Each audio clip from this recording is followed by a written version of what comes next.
screw that. No, I'm just kidding. Don't stop it. All right, here's the deal. A long time ago, before everything was figured out, before all the paperwork was done, the animal council in the world, at the beginning of the world, didn't know where to put all of the animals. They didn't know where the habitats would be. They didn't know what was going to go where. So they created a huge, huge grid of 15 by 15 foot habitats. And every animal kind of found the place where they did well. And they had their own little land.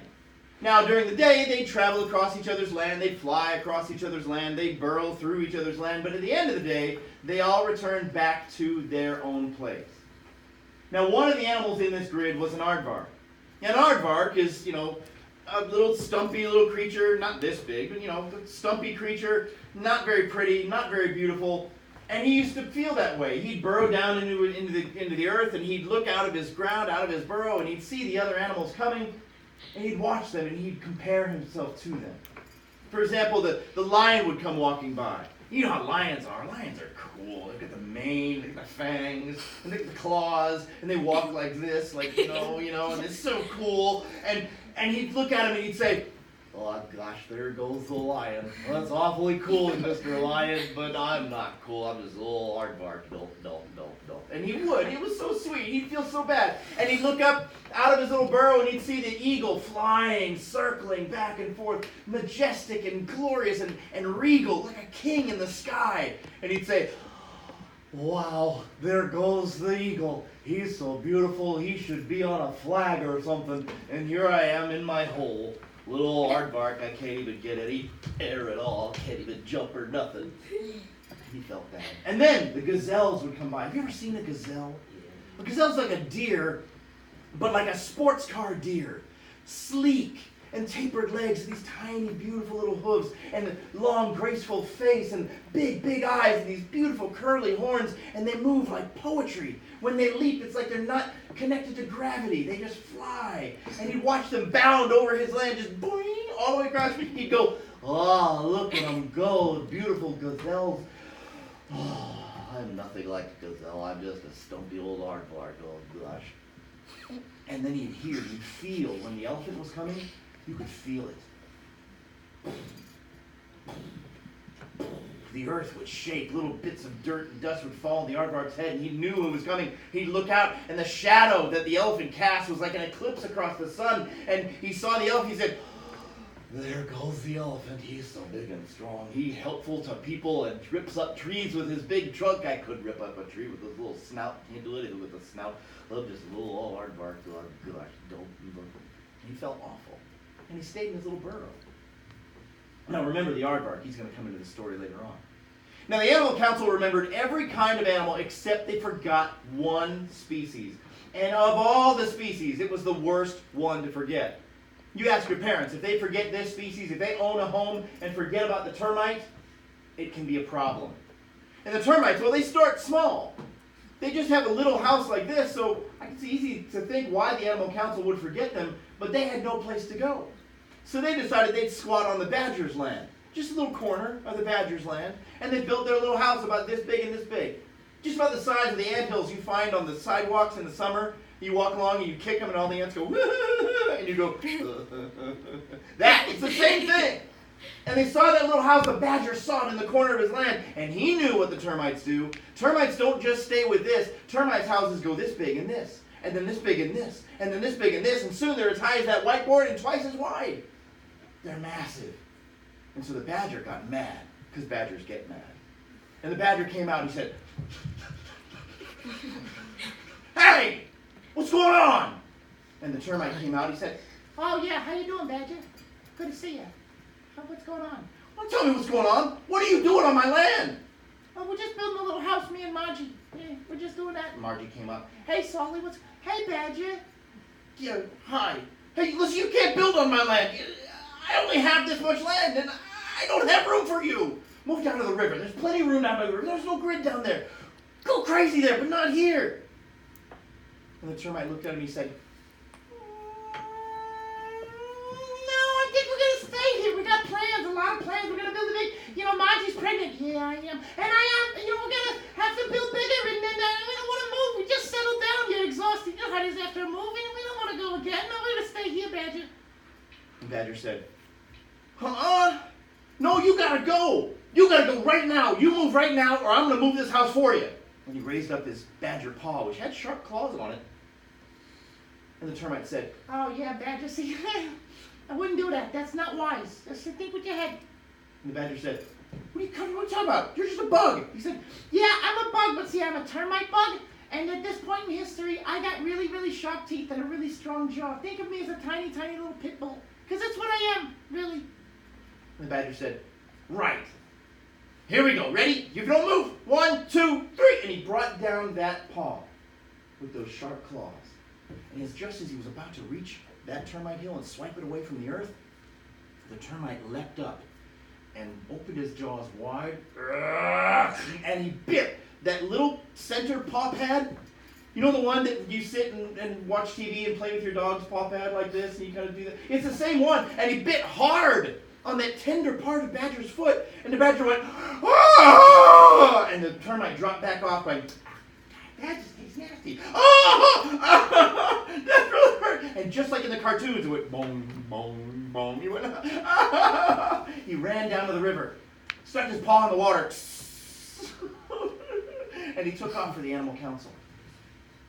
And the termite went, Told him. Didn't I tell him? Yeah, you told him. All right, told him. they went back downstairs, kept building. He went to the animal council, he said, look what they did. Look, it was all red, had tooth marks, and he said, it really hurts. We got to get rid of them, get rid of them. And the animal council said, all right, we shouldn't have forgotten. They were really embarrassed that they forgot the termites in general. And they said, all right, well, what should we do? How can we persuade them? And somebody said, send the lion, because the lion's cool. And people like to do what cool people tell them to do. Because if a cool person thinks you're cool, then you are cool. And everybody wants to be cool. So, yeah, send the lion. So they did. And they sent him over there with his mane and his fangs and his claws and his walk. And he went walking over there. And they had been busy. The termites had been busy. While he was on his way, the termite house was now this wide and this tall. And when he found it in Badger's land, Lion went over to it, and he sat down like cats do, sort of that, in a seat. And he said, he shook out his mane. He said, dude, termites, come on out here, man. We got to talk to you. And the termite came out. And he said, Yeah, what? Oh, I thought you were the badger. You're not the badger. Look at you. You're a big kitty. Yeah, look at you. You're beautiful. He goes, yeah, I'm beautiful. And that's not the point, man. We can talk about that later. But here's the deal, dude. I've just been talking to the animal council, and they sent me to tell you that you're taking up Badger's land is totally bogus. You can't do that, man. It's not your place. So you got to move your whole digs down by the river, brother. You got to get down there, because there's plenty of room down there. You can't be here. And the termite said, No, I think we're gonna stay here. We're starting to really dig it, and we really dig the place, and we built a bunch of little nurseries for the kids, and a playroom. There's a rumpus room in the basement where they have all their toys. They got a lot of toys, I'll tell you that. And we got a big kitchen with a bunch of high chairs and everything, and we're kind of liking it. We're thinking about expanding bigger and upper and better. So no, we're gonna stay here. Thanks anyway, Lion. and the lion said, no, you don't understand, man. I'm not saying you should move. I'm saying you've got to move, man. You've got to move right now. He brought out that roar. He said, Whoa, you're getting loud. I'm getting louder too. And he showed his fangs. He said, if you guys don't move like right now, I will tear this place up. And the little termites went, I wouldn't do that, see, because the teeth and everything. Margie came up. Yeah, kitty, don't do it, because you don't even know. Oh, I'll show you. And he took out his claw, and there was this long claw like a blade. He said, I'll slice and dice you, man, right now. And the termite said, Yeah, do your worst. I'll do my worst. And he brought down that claw, and he put a paper-thin slit right diagonal through that house. And he said, it's just barely what I can do. You wait. If I bring all 5 in here, you're gone. And while that was happening, out from that slit started seeping, started oozing what looked like maple syrup, but it wasn't maple syrup. It was this amber, it looked like liquid, but it wasn't liquid. It was hundreds of thousands of tiny baby termites, each one of them having the same biting power as their papa, all coming down and sliding over to where the lion was. He said, Yeah, kids, go get him. the lion was still laying down, and onto his paw, a coating of this goo came up, and he said, oh, dude, that's disgusting, man. What is that? That is gnarly. What is that? He said, Yeah, those are my kids. I'm going to show you why you shouldn't have hurt my house. and on the count of 3, every termite bit the lion. And you're going to make the sound. Ready? On the count of 3, one big crunch. 1, 2, 3. That's good. And the lion went, oh, dude, that hurts, man. It really hurts. And he went running burr, burr, burr, down to the river. He put his whole leg in the river. Oh, God, it really hurts. Oh, I wish you hadn't done that. And all the little baby termites went and went up to that slit, went and fixed it till it was totally like new. And the lion went running off in the distance. Didn't come around again. The animal council thought, what now? What now? And somebody said, send the eagle. Send the eagle, because the eagle's smart.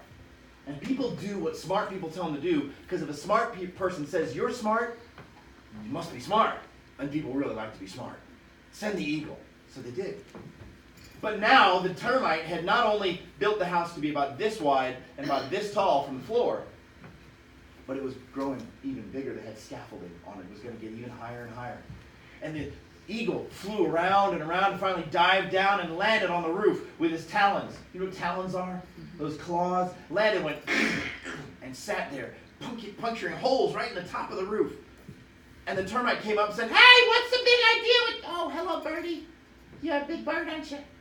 He said, yes, I'm a big bird.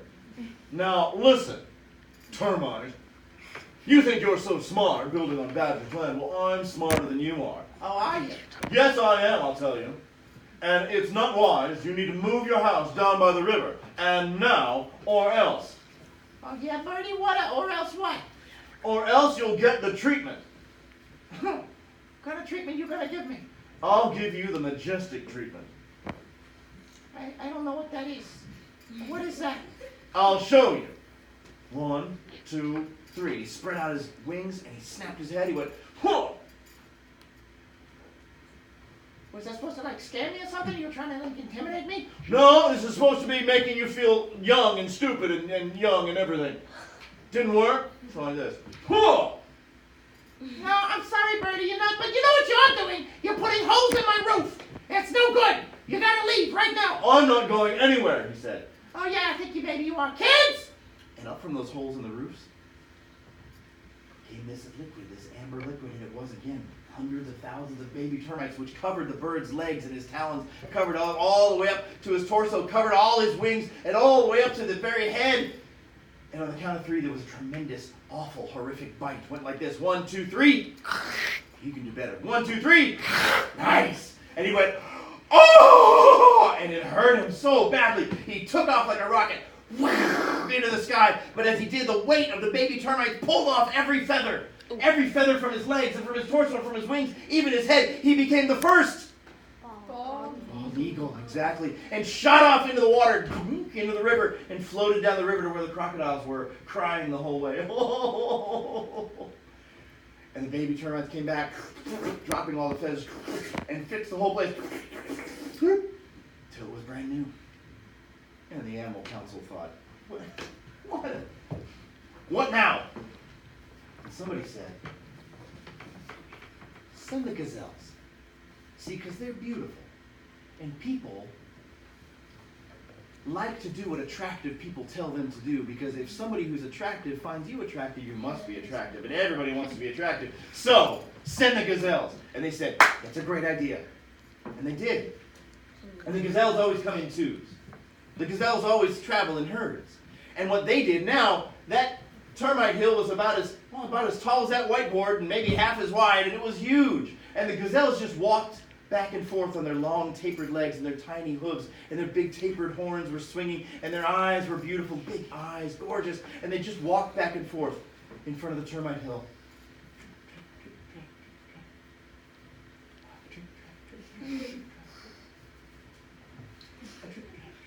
And then they said, "Oh, Mr. Termite, Mr. Termite, come out. We really want to talk to you." And so he came out. He said, Yeah, I told you before that... Oh, hi, gazelles. They said, "Hi, Mr. Termite. Hey, listen, this is a gorgeous house you built. Did you build this all yourself?" And he said, Yeah, well, I had help and everything, but yeah, it's my design. I pretty much, yeah, I built it. And they said, "It's amazing. We just think it's incredible. But there's one problem." He said, What? What's the problem? He said, "The animal council said you have to move your whole house down by the river. And we know that'd be a horrible inconvenience, but would you do it for us? Please?" And he said, Well, I don't really, and he got kind of confused. And right then, Margie came up the stairs. And she said, Hey, Sully, what's going on with it? Hello, gazelles. and the gazelle said, "Oh, hi, Mrs. Bug. Mrs. Bug. We were just talking to your husband about moving the house down by the river where there's more room, and he might even do it. He's a hero." Sully, are you really gonna move the house? Well, Margie, And he looked at his wife, his beautiful termite bride, and he looked deep into her hundreds of compound eyes. And he saw there the history that they had, and the life they built, and the love he had for her, and the love she had for him. And he suddenly, everything fell away, all his confusion, and he looked at the gazelles and he said, No, sorry, gazelles. and they went, "What?" He said, No, see, this is my wife, Margie. Margie's my lovely termite bride. And you know what? She's gorgeous. She's my whole life. And you're gazelles. I mean, you're beautiful. Let's face it, empirically. There's no one who would argue you're not beautiful. But you're not termites. You got nothing I need. So no, we're going to stay here. Thank you. And we tell the animal council they can go take a flying leap because we're staying here. and Margie said, Oh, gosh, Sully, I love you. Yeah, me too, Margie. I love you too. Get out of here, gazelles. and the gazelles had never been spoken to like that. They said,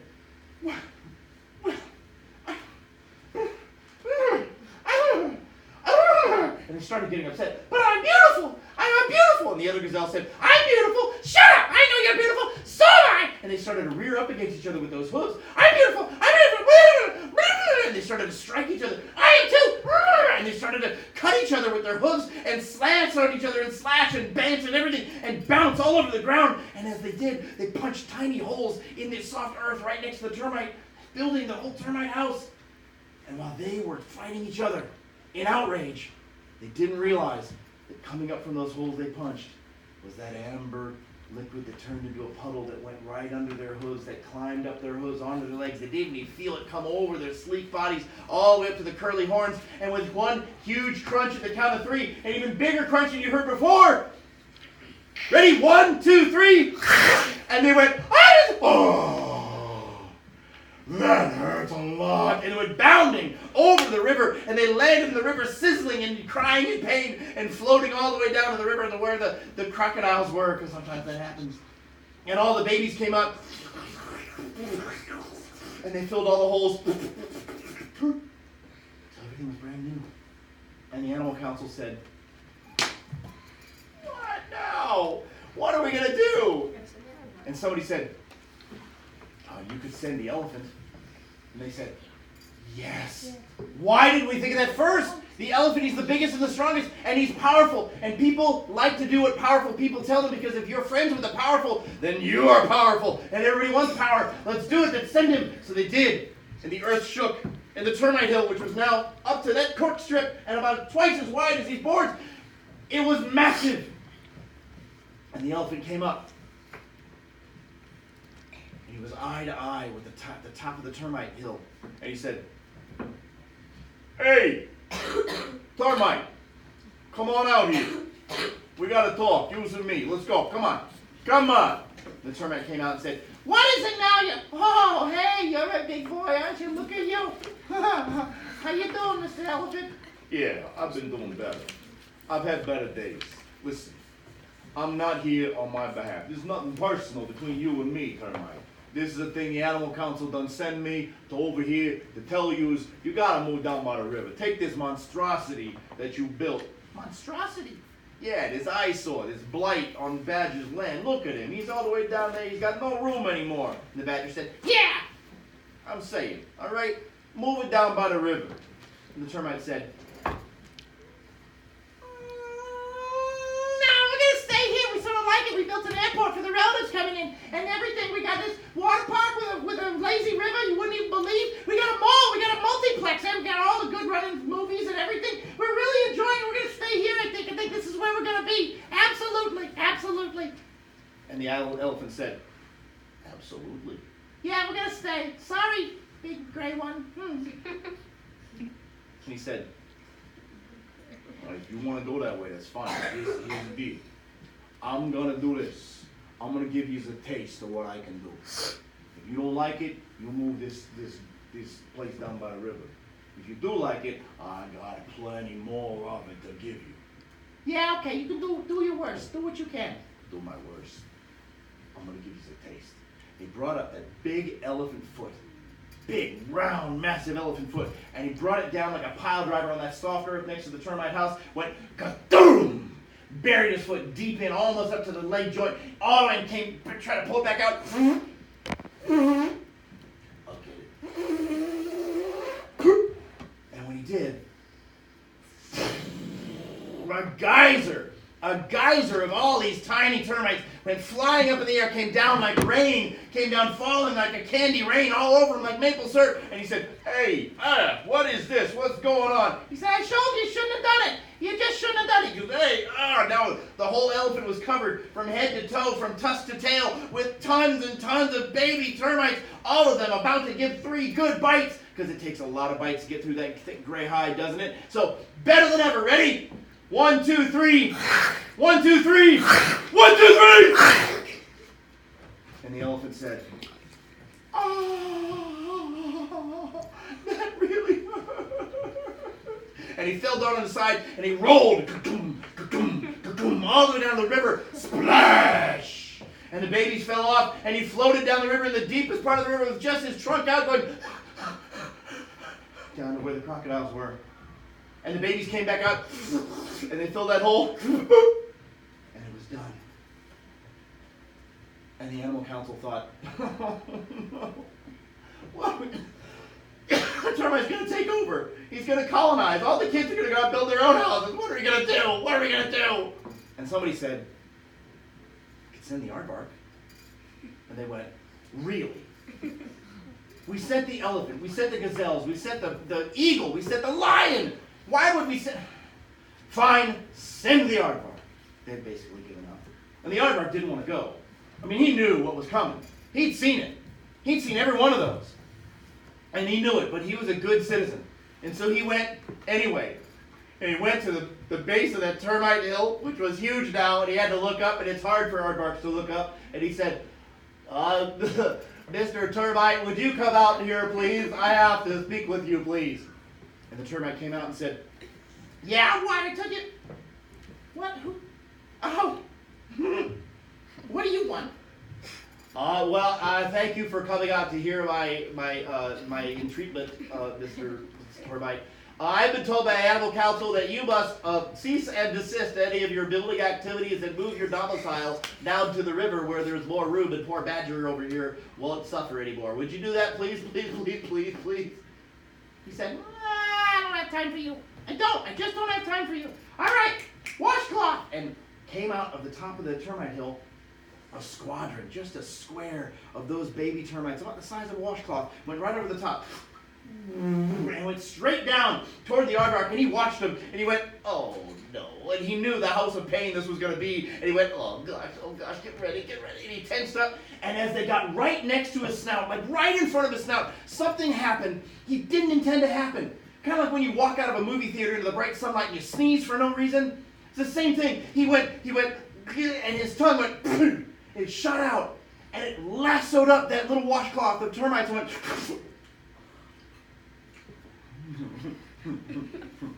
hey.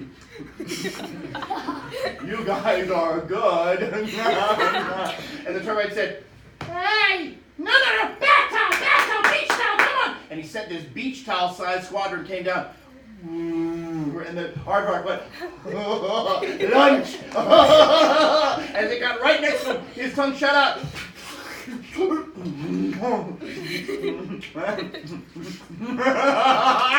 More! And he started to do this with his claws. He's got bony claws that dig, and he started to dig right into the basis of that termite hill with it. And he started digging in, and before long, he was gone. He was just disappeared under the termite hill, and all you could hear from inside was, and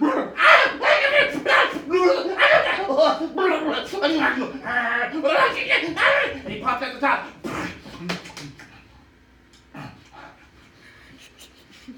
More. And he went back in. And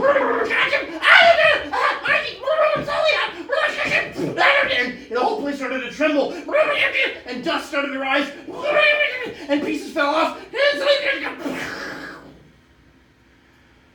The whole structure collapsed and was blown apart. Only 3 creatures survived. The aardvark was thrown far this way. And the 2 termites thrown far this way. And Solly looked up and he said, what just happened, Margie? What happened? And she said, Solly, I think he destroyed our home. Okay, I think so too, Margie. Come on, let's go down by the river. We can build to get there. Have more babies. Come on, let's go do it. And she said, all right. And they went down and they started building. And the aardvark said, okay, you guys just let me know when you want me to come for dinner, because I'm there. I'm so there. And the reason I told you this story is this. If you haven't yet, you will probably one day do just what the aardvark did. You will look around at the people around you, and you will compare yourself to those people.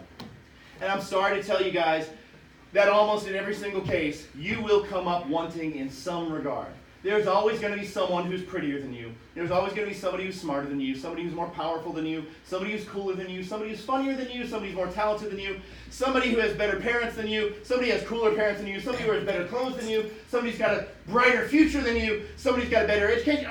You just name it. Someone will supersede you in some way. And you're going to look around and you're going to see all the elephants and all the gazelles and all the eagles and all the lions, and you're going to feel like the aardvark. And here's my point with you. Be the aardvark. Because the aardvark was equipped perfectly for that for which his life was destined. He had a calling. None of the other animals could do it, but he could. Your job is to look for that thing that you're supposed to do. Look for it. Look for the thing you're equipped to do. And it may take you a short time, it may take you a lifetime to find out what it is. But find out what it is. And do that. And when you do that, you will be the aardvark and you will thrive. And when other people look at you, they won't see the aardvark. They'll see a lion, or a gazelle, or an eagle, or an elephant. Just be the aardvark. That's why I put them on my arm here, because when I turn 40 and people start despairing about their lives and thinking, I should have done more, I remind myself, I just need to be the aardvark. And that's all. That's the end of that story.